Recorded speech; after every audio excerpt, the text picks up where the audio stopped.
नमस्कार साथियों, ये आपका फर्स्ट चैप्टर का सेकंड पार्ट है क्लास 12 का फिजिक्स, जिनमें से नेक्स्ट आपको पढ़ा दिया गया था वैद्युत क्षेत्र की तीव्रता।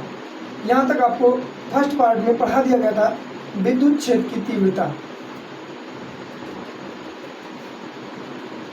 इसको बताया गया था कि वैद्युत बल तथा परीक्षण आवेश के अनुपात को वैद्युत बल तथा परीक्षण आवेश के अनुपात को वैद्युत क्षेत्र की तीव्रता कहते हैं। इसे ई से निरूपित करते हैं। यह एक सदिश राशि होती है और E बराबर F/Q होता है। परीक्षण बल तो यहाँ Q0 हो जाएगा। इसका मात्रक होता है न्यूटन प्रति कूलम। ये मैंने पिछले वीडियो में बता चुका हूँ। अथवा वोल्ट प्रति मीटर होता है, वोल्ट प्रति मीटर होता है। और इसका बीमा जो होता है वो होता है m/L⁻³ A इनवर्स। ये मैंने नेक्स्ट वीडियो में यहाँ पर समाप्त किया था। और नया टॉपिक है किसी एक बिंदु के कारण उत्पन्न वैद्युत क्षेत्र की तीव्रता निकालना है हमें। किसी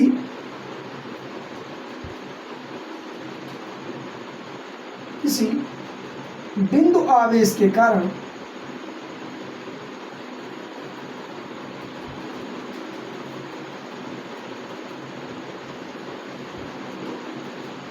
किसी बिंदु आवेश के कारण उत्पन्न वैद्युत क्षेत्र की तीव्रता। उत्पन्न वैद्युत क्षेत्र की तीव्रता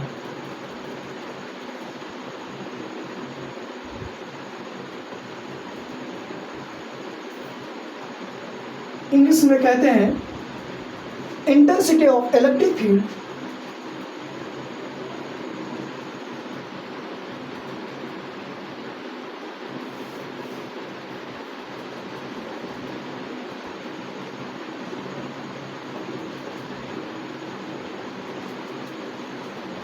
intensity of electric field due to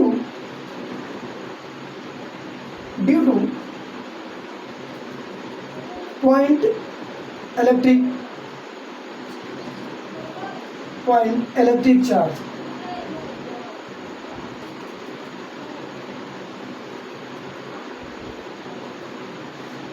किसी बिंदु आवेश के कारण उत्पन्न वैद्युत क्षेत्र की तीव्रता ज्ञात करना है। इसका मकसद कि कोई एक बिंदु है,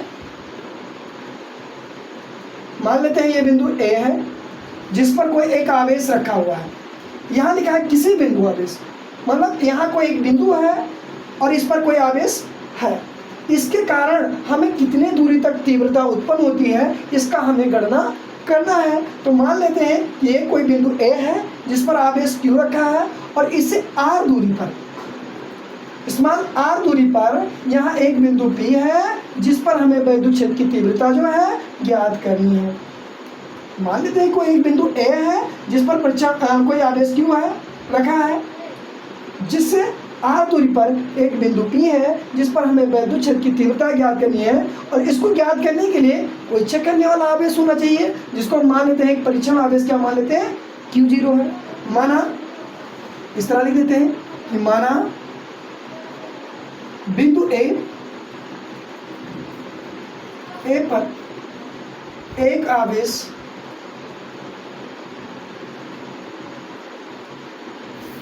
Q स्थित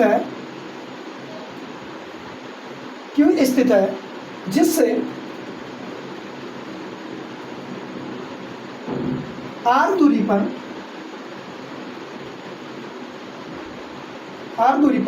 एक बिंदु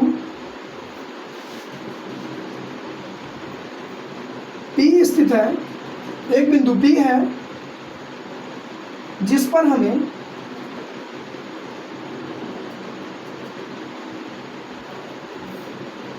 वैद्युत क्षेत्र की तीव्रता ज्ञात करनी है।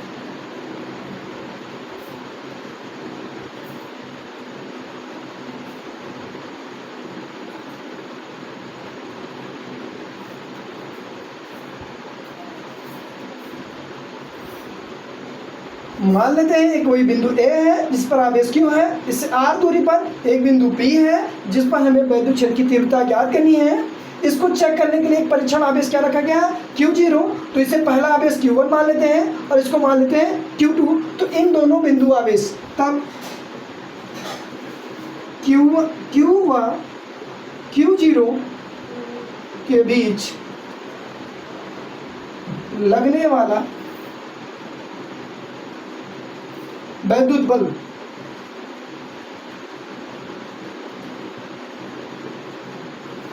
यहाँ एक कि पहला आवेश है, ये दूसरा आवेश है, इनके बीच में जब दो आवेश होते हैं तो वहाँ पर जो है वैद्युत बल कार्य करता है, जो हमें वैद्युत बल निकालने के लिए कूलम्ब बल से निकालते हैं, जो होता है F बराबर 1/4 पाई एप्सिलॉन 0 Q1 Q2 होता है। तो Q1 का मान Q हो जाएगा और Q2 का मान हो जाएगा Q0, दूरी है r²। समीकरण हम मान लेते हैं, फर्स्ट मान लेते हैं।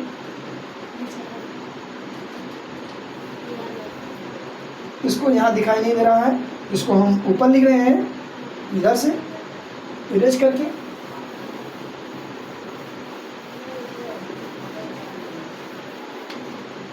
F बराबर 1/4 पाई एप्सिलॉन 0 Q0/r²। इक्वेशन इसे फर्स्ट मान लेते हैं।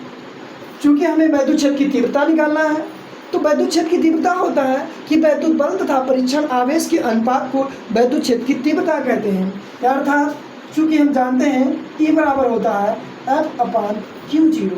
वैद्युत बल तथा परीक्षण आवेश के अनुपात को वैद्युत क्षेत्र की तीव्रता कहते हैं। इसे इसे निरूपित करते हैं। E बराबर F/Q0 होता है, तो इसलिए समीकरण फर्स्ट का मान इसमें रख देंगे। E बराबर हो जाएगा जो है F का वैल्यू हो जाएगा 1/4 pi epsilon 0 Q0 divide by r²/Q0। यहाँ बटा है तो बटे का बटापन क्या होता है, तो ऊपर का जैसा होता है सेम कंडीशन वही रहेगा, इसमें नो चेंजिंग होगा। और ये Q0 डिवाइड बाई r² होगा मल्टीपल 1/Q0 होगा। Q0 कैंसिल हो जाएगा, तो E बराबर हो जाएगा 1/4 पाई एप्सिलॉन 0 Q/r²। यही किसी बिंदु आवेश के कारण उत्पन्न वैद्युत क्षेत्र की तीव्रता का व्यंजक है। यानी कोई एक बिंदु है, उसके कारण हमें वैद्युत क्षेत्र की तीव्रता निकालना है, तो उसके लिए यही फार्मूला यूज करना है। E बराबर 1/4 पाई एप्सिलॉन 0 Q/r² होता है। इसी के कारण तुरंत जो है ये हो गया। इसके बाद तुरंत नया टॉपिक है विद्युत द्विध्रुव। विद्युत द्विध्रुव आघूर्ण।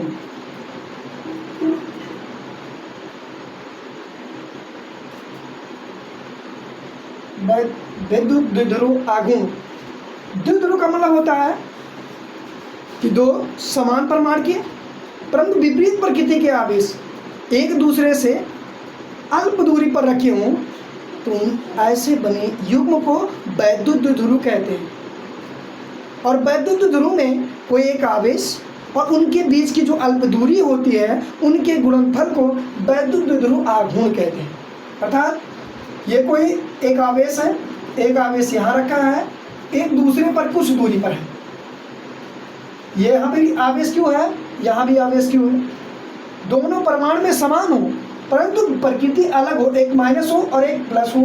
इसका केंद्र मान लेते हैं O है, जितना दूरी पर ये होगा उतना ये भी केंद्र से उतना ही दूरी पर ये होगा, अर्थात दूरियां टोटल मिला करके L2L हो जाएगा। तो इसमें से हो गया कि दो समान परमाणु के बिंदु आवेश परंतु विपरीत प्रकृति के आवेश एक दूसरे से अल्प दूरी पर। दो समान परमाणु परंतु विपरीत प्रकृति के आवेश एक दूसरे से अल्प दूरी पर रखे हों, तो उनमें से कोई एक आवेश, इनमें से मान लेते कोई आवेश क्या है Q, और उनके बीच की दूरी अर्थात 2L के गुणनफल को वैद्युत द्विध्रुव आघूर्ण कहते हैं, जिसे P से डिनोट करते हैं।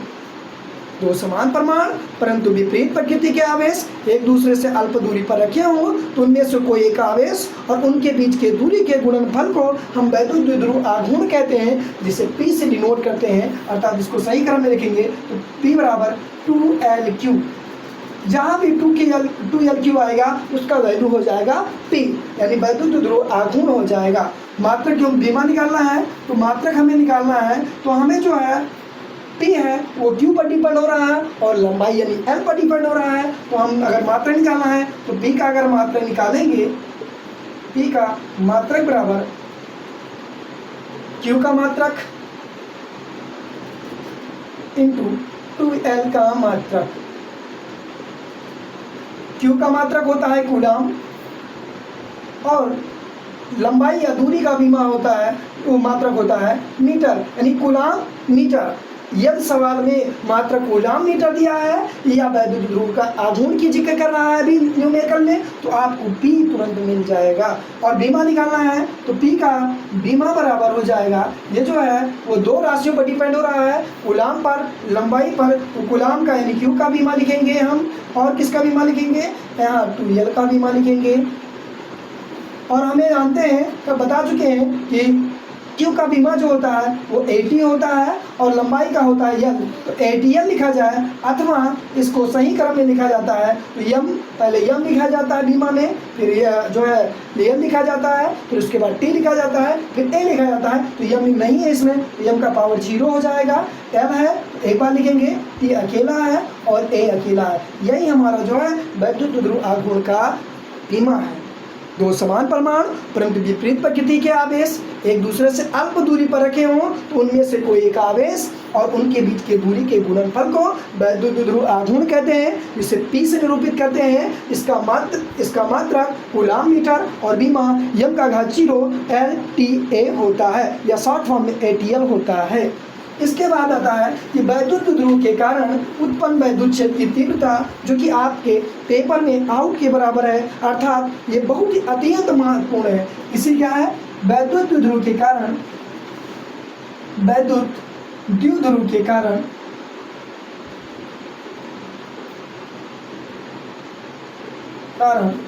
उत्पन्न वैद्युत क्षेत्र की तीव्रता, उत्पन्न वैद्युत क्षेत्र की तीव्रता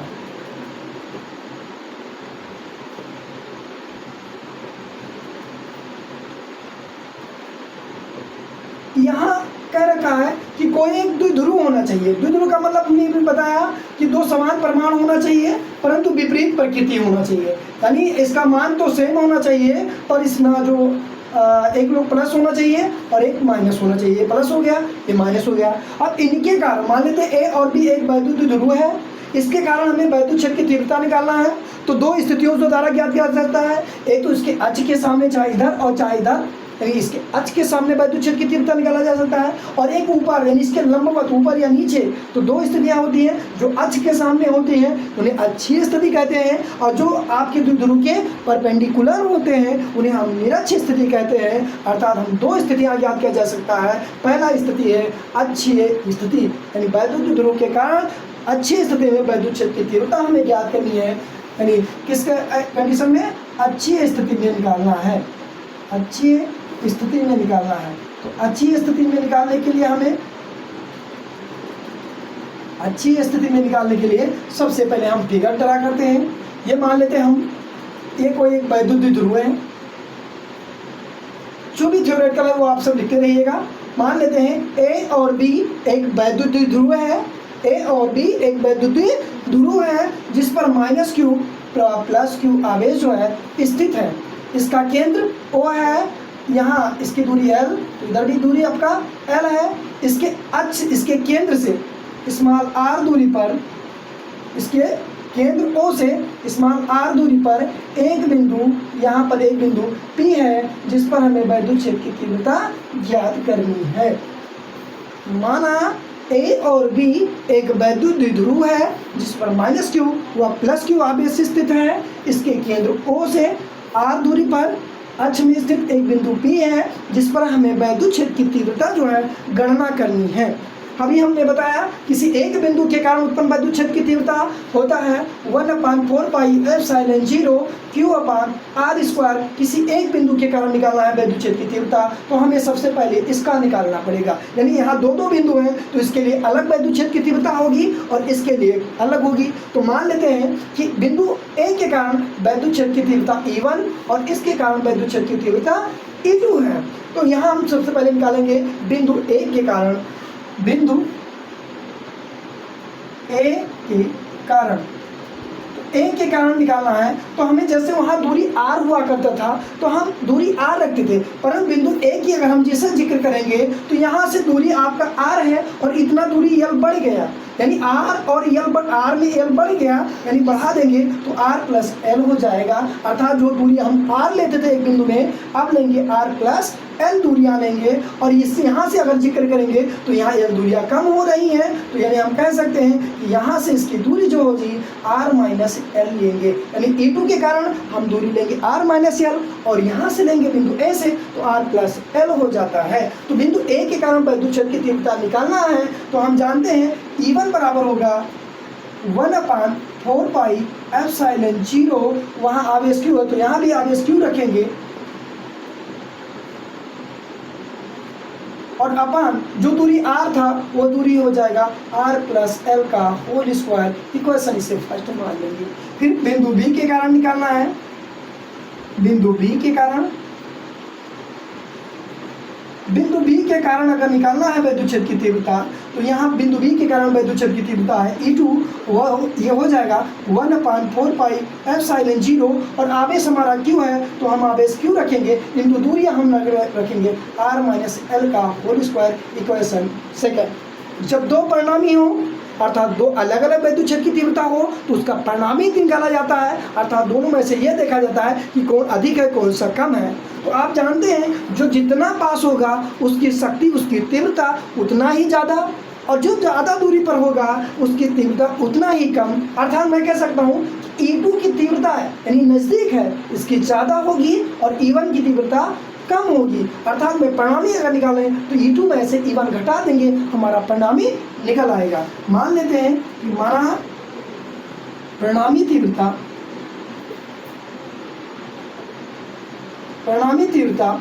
E1 माना परिणामी तीव्रता E हो, तब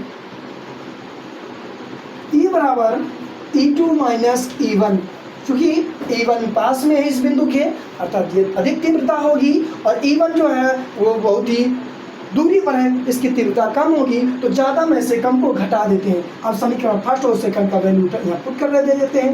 समीकरण फर्स्ट व सेकंड का मान रखने पर जैसे रखेंगे, इसको इरेज कर रहे हैं अभी बाद में बना देंगे, पुट कर दीजिए। यहाँ E बराबर हो जाएगा आपका E2 की वैल्यू है 1/4 पाई एप्सिलॉन 0, यहाँ हो जाएगा Q into R minus L का होल स्क्वायर, माइनस हो जाएगा E1 का वैल्यू हो जाएगा 1/4 pi epsilon 0 into Q/R plus L का होल स्क्वायर हो जाता है।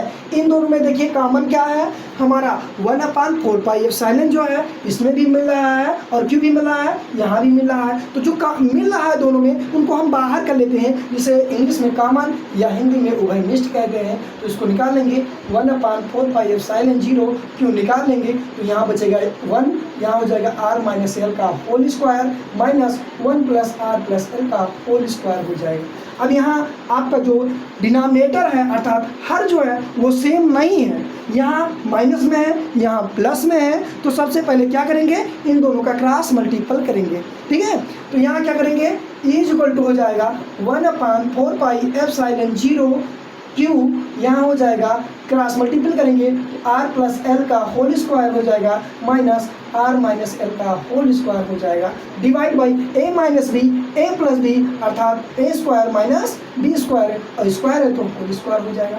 यह फार्मूला लगा देंगे A प्लस B का whole square, A minus B का होल स्क्वायर लगा देंगे, तो ये हो जाएगा E 1/4 पाई एप्सिलॉन 0 Q, यहाँ हो जाएगा A square plus B square plus 2AB, ये हो गया माइनस या A माइनस B का whole square, A square plus B square minus 2AB हो जाएगा, और डिवाइड बाई ये हो जाएगा R square minus L square का होल स्क्वायर हो जाएगा।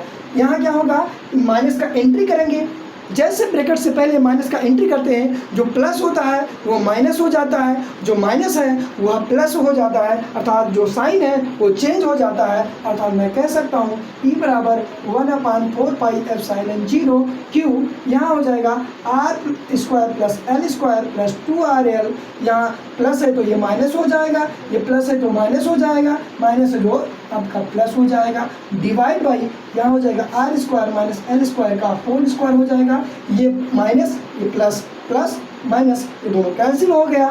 E बराबर हो गया 1/4πε0 Q हो जाएगा ये 2RL आपका हो जाएगा 4RL divide by R square minus L square का होल स्क्वायर। इधर इरेज हम कर रहे हैं। अभी जो फिगर था उसका अब यहाँ सहायता लेना पड़ेगा। अभी जो बनाया गया था फिगर यही था आपका, ये A था, ये आपका B था, ये B था, इस पर माइनस का था, इस पर प्लस Q था, ये यहाँ से बिंदु O था, यहाँ से दूरी L, यहाँ भी दूरी L है, इससे यहाँ था R, यहाँ से दूरी R था, एक बिंदु P था, जो है यहाँ पर वैद्युत क्षेत्र की तीव्रता निकालना है। देखिए R इतना बड़ा है और ये इतना छोटा है। मान लीजिए सपोज करें हम कि R का वैल्यू R और L है, L का मान 1 रखिए और R का मान हम मान लिया जाए 2 रखिए, क्योंकि ये R ज़्यादा है और L जो है थोड़ा कम है, तो इसका इससे मतलब L के यानी R की तुलना में L छोटा है। अगर हम इसको स्क्वायर कर दें, यानी L का स्क्वायर कर दें और R का स्क्वायर कर दें, तो 1 का स्क्वायर 1 ही होगा और 2 का स्क्वायर 4। अगर हम वर्ग कर देते हैं तो R स्क्वायर की तुलना में L स्क्वायर बहुत ही अत्यंत छोटा हो जाता है, इसलिए हम L स्क्वायर को वहीं छोड़ देते हैं। तो यहाँ क्या करेंगे, R की तुलना में, क्योंकि R की तुलना में L बहुत छोटा है, तो L स्क्वायर छोटा होगा R स्क्वायर से, सॉरी यानी L स्क्वायर बहुत छोटा होगा R स्क्वायर से, इसलिए L स्क्वायर को छोड़ने पर जैसे हम छोड़ेंगे यहाँ L स्क्वायर को गायब करेंगे, जैसे हो जाएगा E बराबर 1/4πε0 Q हो जाएगा इंटू 4RL डिवाइड बाई हो जाएगा मेरा ये R स्क्वायर का होल स्क्वायर, क्योंकि L स्क्वायर गायब हो गया, छोड़ दिए। E बराबर हो जाएगा 1/4πε0 यहाँ Q into 4RL divide by 2 दूनी 4 हो जाएगा, यानी R इंटू 4 बार हो जाएगा, एक R से एक R कैंसिल हो जाएगा। E बराबर हो जाएगा 1/4πε0, यहाँ 4 को हम लिख सकते हैं 2 गुणे 2, L को आगे लिख देते हैं, Q को पीछे लिख देते हैं, डिवाइड बाई R का घात 3 हो जाएगा। अभी हमने पढ़ा था वैद्युत आघूर्ण 2L को हम कहते हैं P, तो E बराबर हो जाएगा 1/4πε0, ये हो जाएगा 2, इसका वैल्यू हो जाएगा P/R3।